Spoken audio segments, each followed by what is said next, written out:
el siguiente tema que vamos a ver en el curso, que es el tema de trabajo y energía.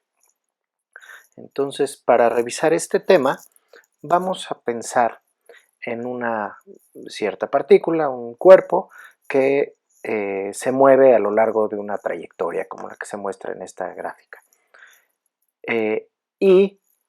Esta trayectoria la podemos pensar como los pequeños elementos de desplazamiento que realiza este cuerpo a lo largo del tiempo, ¿no? Entonces aquí vamos a pensar en un pequeño desplazamiento delta S, ¿sí?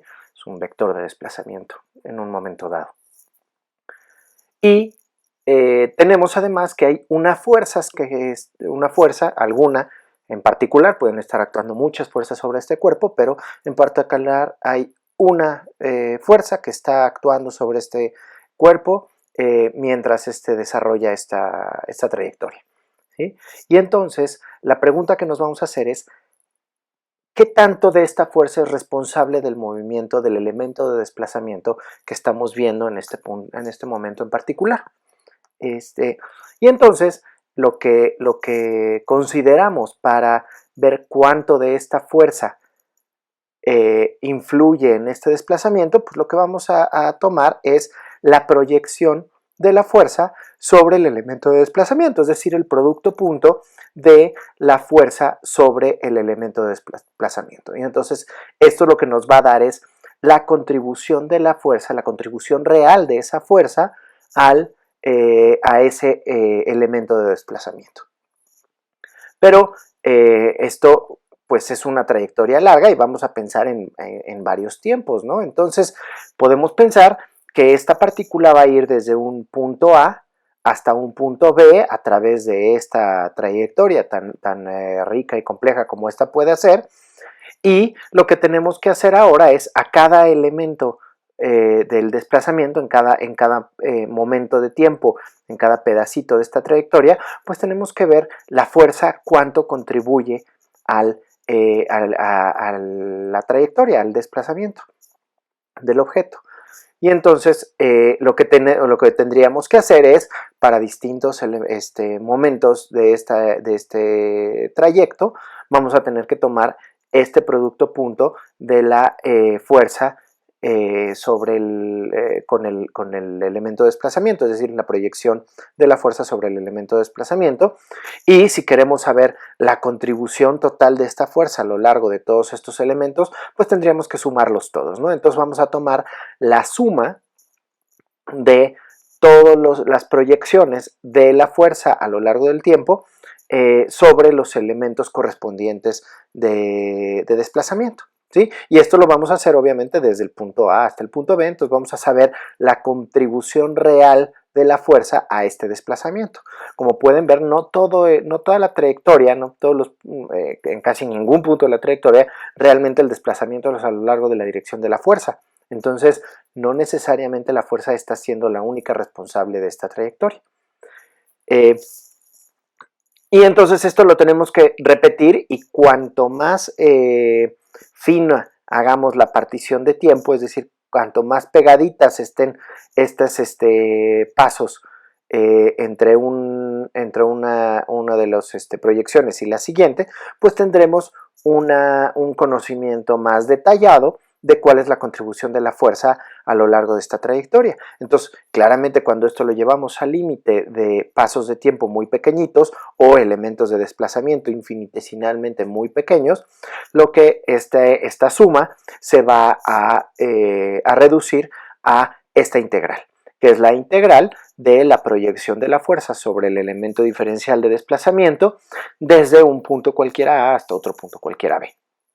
Y a esto, aquí como lo estoy poniendo, lo vamos a definir. Esta va a ser nuestra definición de la cosa que vamos a llamar trabajo, ¿de acuerdo? Entonces, como definición, vamos a pensar, a definir el trabajo realizado por una fuerza sobre una partícula que se mueve entre los puntos A y B de una trayectoria.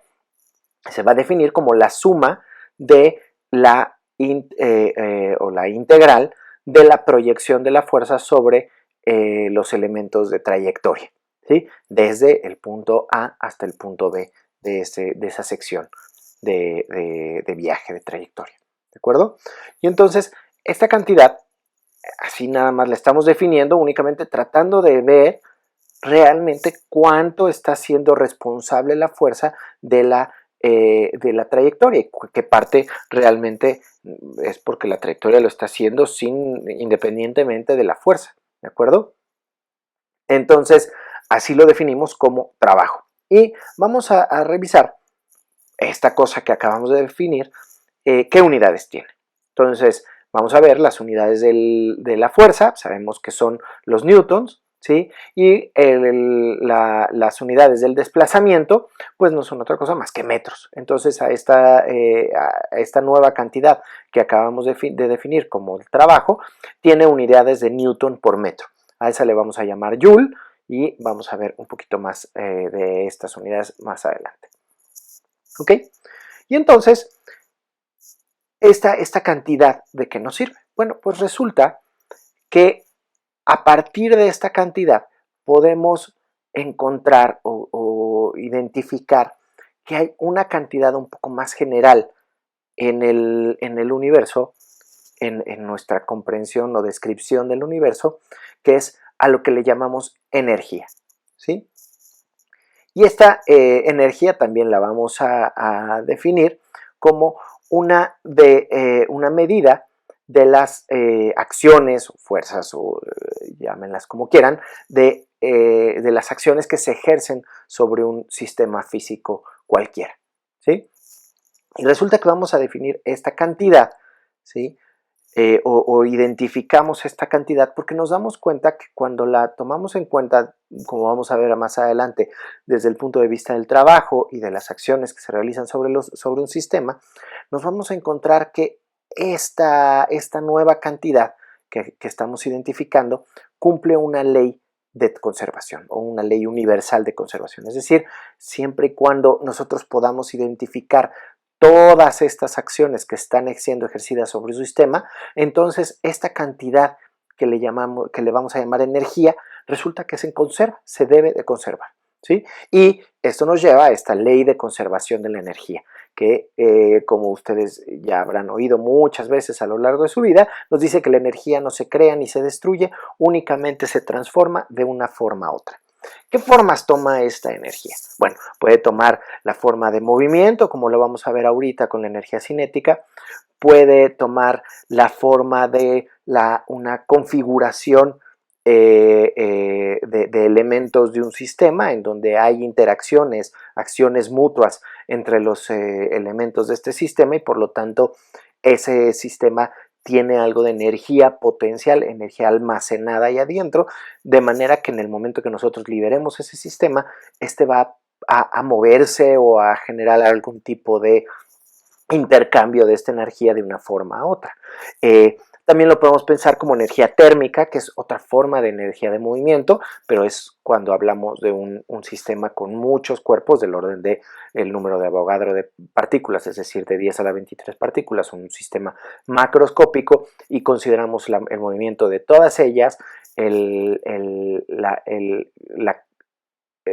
velocidad promedio de estas, la podemos asociar a una cosa que le llamamos temperatura, y este es el movimiento de las partículas, y entonces si cambia la energía térmica, quiere decir que ahora las partículas se están moviendo más, tienen mayor energía cinética los elementos de este sistema macroscópico.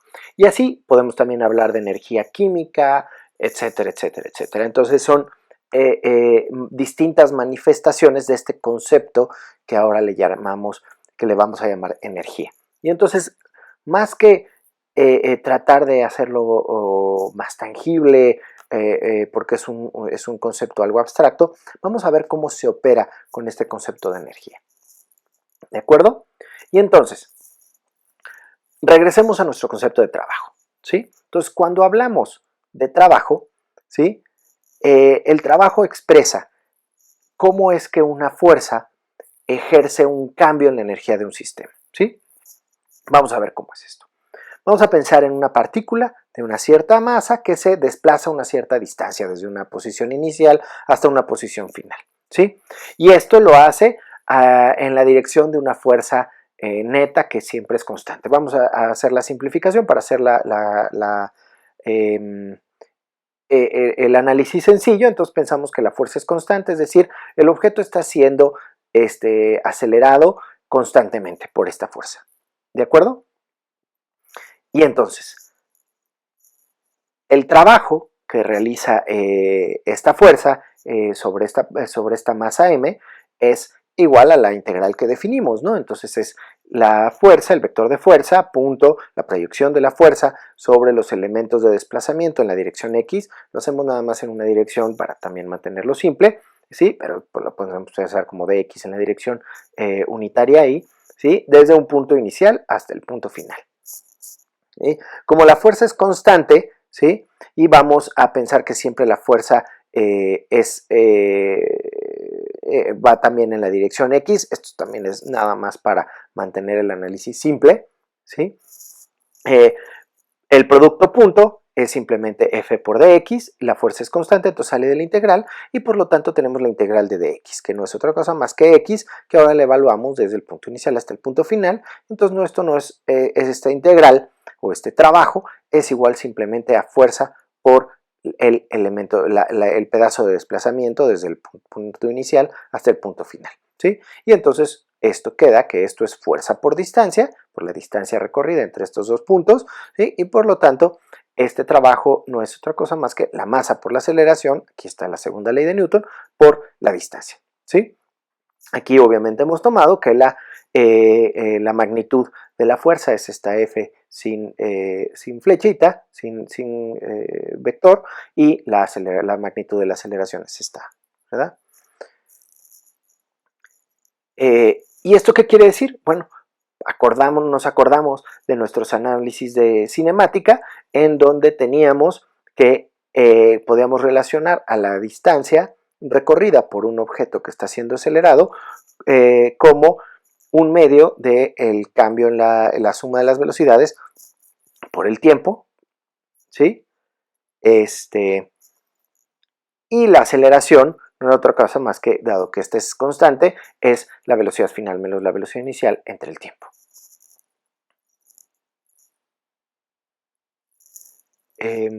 Esto se puede debido a que en ambos casos la aceleración la estamos pensando como que es constante, ¿sí? En donde estas velocidades no son otra cosa más que la velocidad al tiempo t igual a 0, es decir, cuando la partícula está en xy, y la velocidad final es al tiempo t, cualquier tiempo t posterior, en particular puede ser cuando el cuerpo está pasa por esa posición xf.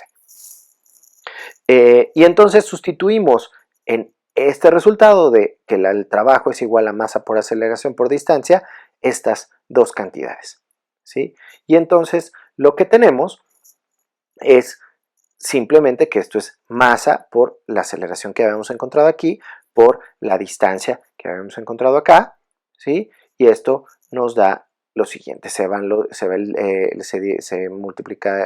el tiempo, ¿sí? En las dos ecuaciones, y esto es el binomio, la resta de los términos al cuadrado, y entonces nos queda que el trabajo es igual a un medio de la masa por la velocidad del final menos un medio de la masa por la velocidad inicial. ¿Y esto qué quiere decir? Aquí vamos a analizar este resultado con un poquito más de cuidado. Y entonces, ¿qué es lo que vamos a ver aquí? Lo que vamos a ver que este resultado es que cada uno de estos dos términos por separado únicamente dependen del estado de movimiento del objeto en el momento inicial y en el momento final, ¿sí? Este término no depende nada de lo que pasaba al principio y este término no depende nada de lo que pasó después. Entonces, cada uno de estos términos por separado tiene información del estado de movimiento del objeto en ese momento dado, en ese tiempo en particular. Y no solo eso, sino que aquí el trabajo que estamos encontrando es igual a la resta de dos términos, ¿no? Entonces, como es la suma o resta, pues esto tiene que tener las mismas unidades del trabajo y esto también tiene que tener las mismas unidades de trabajo. Ambas unidades lo podemos checar, es un medio de la masa por velocidad, la masa son kilogramos, y la velocidad son metros sobre segundo. Cuando lo elevamos al cuadrado, lo que nos queda son kilogramos por metro cuadrado sobre segundo al cuadrado. Sacamos uno de los metros, entonces nos queda kilogramo metro sobre segundo al cuadrado, que estos son newtons, multiplicado por metros, estos son joules. En efecto, cada uno de estos términos por separado tiene estas unidades de joule, ¿sí? Y entonces lo que vamos a pensar es que este trabajo que realizó la fuerza para cambiar el estado de movimiento de este estado de movimiento donde tenía velocidad inicial y en el punto X, Y, lo cambió a una velocidad final, a un estado de movimiento con una velocidad final en el punto XF. ¿Sí? Y entonces, ¿esto qué es lo que quiere decir? Que cada uno de estos dos términos tiene información de cada uno de los momentos y ambos tienen estas unidades de Joule, ¿sí? Y entonces lo que vamos a decir es que este término tiene la información de la energía de movimiento en el momento inicial, donde Joules estamos pensando que tiene las unidades de energía, ¿sí? Y esto tiene la energía al momento final del movimiento, en el estado de movimiento al momento final, ¿sí? Y entonces este resultado lo que nos está diciendo es que el trabajo realizado por la fuerza y responsable de este cambio en el estado de movimiento es simplemente igual al cambio en la energía de movimiento entre el punto inicial y el punto final, ¿sí? Lo que estamos diciendo es que estamos definiendo una cantidad de energía que le vamos a llamar cinética, cantidad de movimiento, cantidad de energía de movimiento, ¿sí? La vamos a definir como un medio de la masa por la velocidad al cuadrado, ¿sí? Esta tiene la información del movimiento y entonces esta energía cinética vamos a ver que tiene una relación con el trabajo, ¿sí? Y esto es a lo que le llamamos el teorema de trabajo y energía, que establece esta relación que existe entre el trabajo realizado por la fuerza y el cambio en el estado de movimiento del sistema, ¿sí? Y entonces lo que tenemos es que el trabajo es igual a un medio de al cambio, a la velocidad final, la energía cinética final menos la energía cinética inicial. Esto es Kf menos Ki, y esto es el cambio en la energía cinética. Es lo que quiere decir este teorema de trabajo de energía, es que el trabajo realizado por la fuerza tiene como resultado un cambio en la energía cinética del cuerpo. Aun si la velocidad, si la fuerza no es constante, este análisis lo podemos seguir haciendo, ¿no? Lo voy a hacer en una sola dimensión para no complicarlo, aunque de manera vectorial esto se puede repetir muy fácilmente para vectores en general, ¿sí? Y entonces vamos a pensar que es una fuerza que trabaja únicamente en la dirección X, ¿sí? Y vamos a pensar en el desplazamiento que se da en X. ¿Cómo es el producto punto? Si tienen más componentes esta fuerza y este desplazamiento, pues esta se va a dividir en las tres integrales fx punto de x más la integral de fy de y punto de y más la integral de fz de z, ¿sí? Para los distintos elementos de desplazamiento en x, en y y en z. Pero por eso aquí nada más lo hago en una dimensión. Pero ahora vamos a pensar que la aceleración, que la fuerza sí puede estar cambiando en el tiempo, y entonces vamos a pensar que la aceleración pues es simplemente la derivada, o la vamos a recordar, la derivada de la velocidad con respecto al tiempo, menos la componente x. Aquí me faltó el subíndice, pero es también en la componente x. Y si utilizamos regla de la cadena, podemos pensar en este desplazamiento, en esta derivada de la velocidad con respecto al tiempo, como pensando que la velocidad depende de la posición. Entonces vamos a tomar regla de la cadena y vamos a pensar en que esta derivada es la derivada de la velocidad con respecto a la posición por la derivada de la posición con respecto al tiempo. Sí, esto es simplemente la regla de la cadena, y la derivada de la posición con respecto al tiempo no es otra cosa más que la velocidad también. Entonces nos queda que la aceleración es igual a la velocidad por la derivada de la velocidad con respecto a la posición. Y entonces nuestra integral de trabajo, que antes era F por dx, ahora va a ser la fuerza, que es la masa por la aceleración. Entonces es masa por esta aceleración que acabamos de encontrar aquí. Entonces por la velocidad, la derivada de la velocidad con respecto al tiempo, con respecto a la posición, por el elemento de desplazamiento, ¿sí? Pero este elemento de desplazamiento no es más que este elemento de la derivada, y entonces lo que nos queda es que esta integral cambia de ser una integral en la distancia a una integral en el cambio en la velocidad. ¿Sí? Y entonces ahora tenemos que cambiar los límites de la integral, y entonces ahora el trabajo va a ser igual a la integral desde la velocidad, desde que la partícula tiene una velocidad inicial hasta que tiene una velocidad final, de la masa por la velocidad por el elemento de cambio de la velocidad. ¿Sí? Y cuando hacemos esta integral, pues la integral, la masa sale de la integral porque es una constante, la integral de la velocidad de v o de la variable por el elemento de diferencial, pues nos queda un medio de esta variable al cuadrado, ¿sí? Y entonces evaluado entre b y bf. Y esto nos queda simplemente un medio de la velocidad final al cuadrado menos un medio de la velocidad inicial al cuadrado. Y este es el mismo resultado que ya habíamos encontrado antes, ¿sí? Entonces, ya vimos cómo la energía, el trabajo realizado se transforma en un cambio en energía cinética, ¿sí?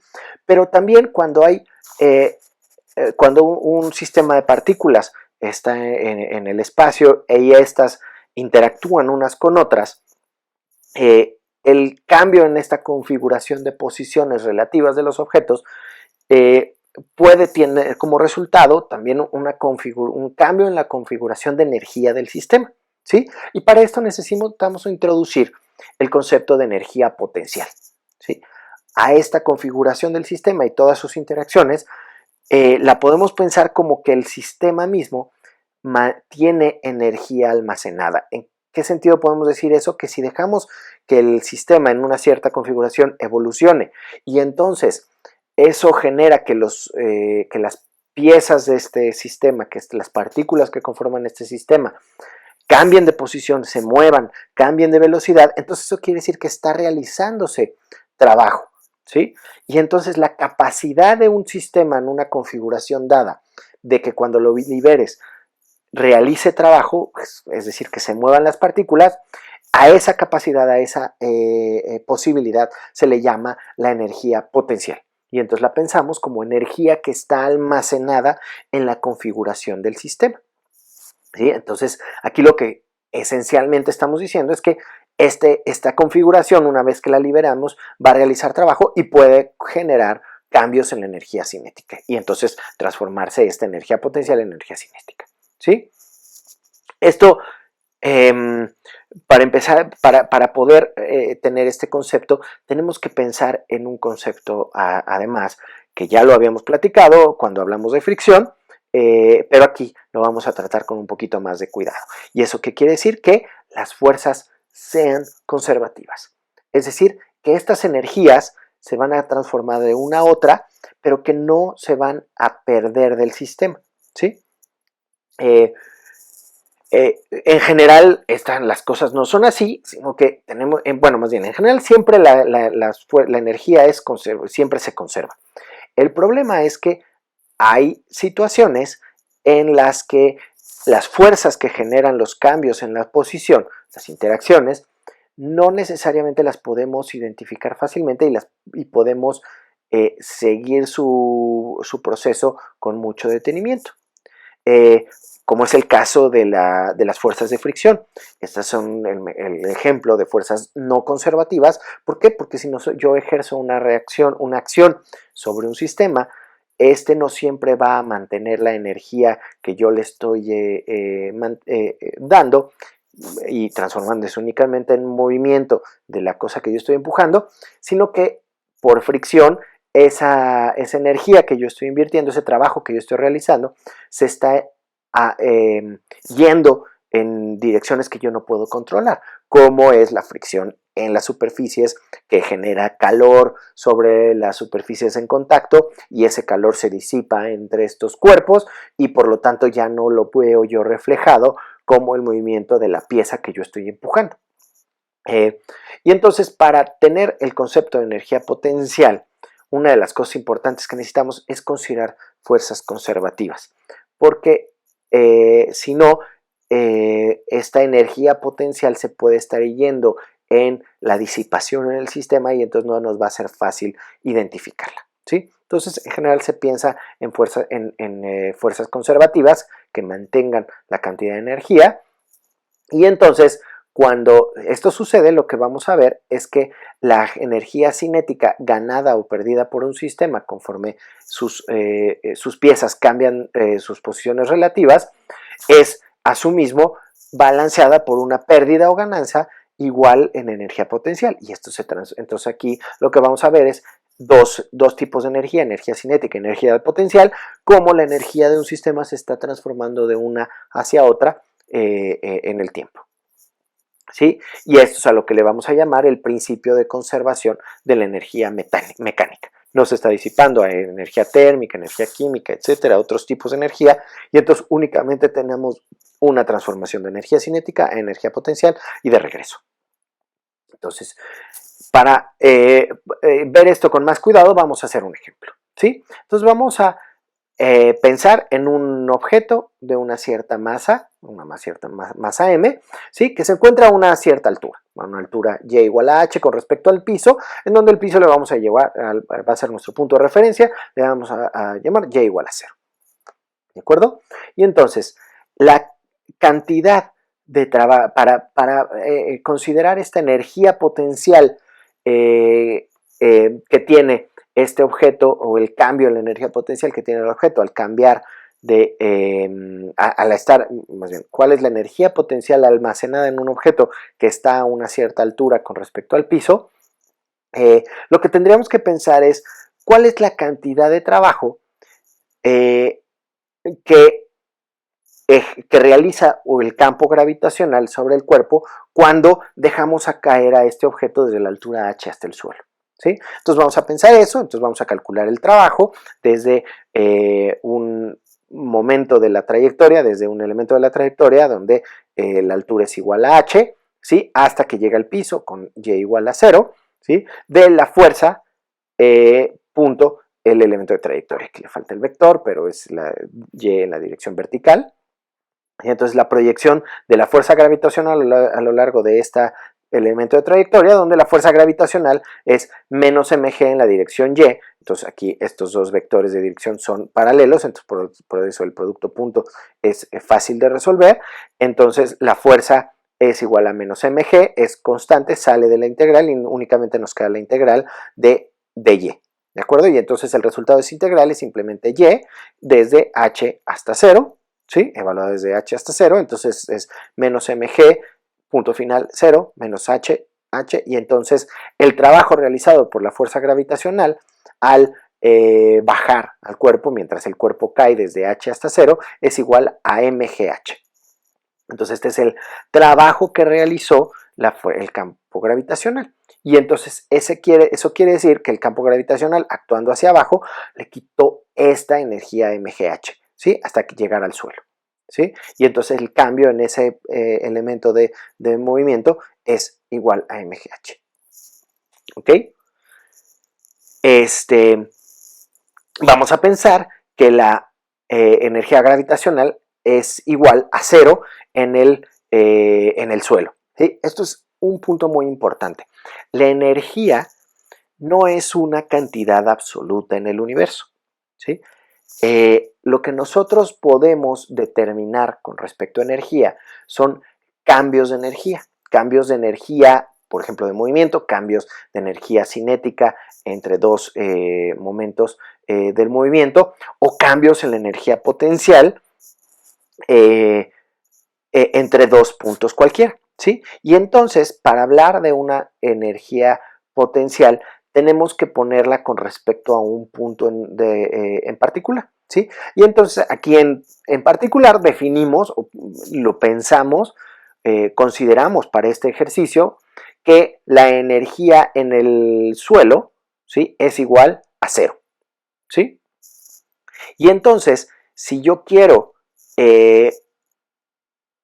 elevar el objeto a una altura h, pues tenemos que darle a ese objeto, almacenar en el sistema tierra-objeto, una energía tal que lo llevemos hasta la altura h. Pero ya habíamos visto que si el campo gravitacional requirió hacer un trabajo igual a mgh para bajarlo desde h hasta 0, pues ahora si yo lo quiero poner con respecto a ese punto de referencia que yo le llamé con energía potencial igual a 0, lo quiero poner a la altura h de nuevo, pues lo que le tengo que hacer es, tengo que realizar el trabajo, pero en sentido opuesto. Entonces yo tengo que darle una energía, proporcionarle una energía igual a mgh al objeto para ponerlo a la altura y igual a h. ¿De acuerdo? Entonces ya ahí así es como yo almaceno esta energía en el sistema objeto-tierra. ¿Ok? Y entonces eso quiere decir que el cambio de la energía potencial del cuerpo entre la altura h y el suelo, el campo gravitacional, es el punto final, ¿sí?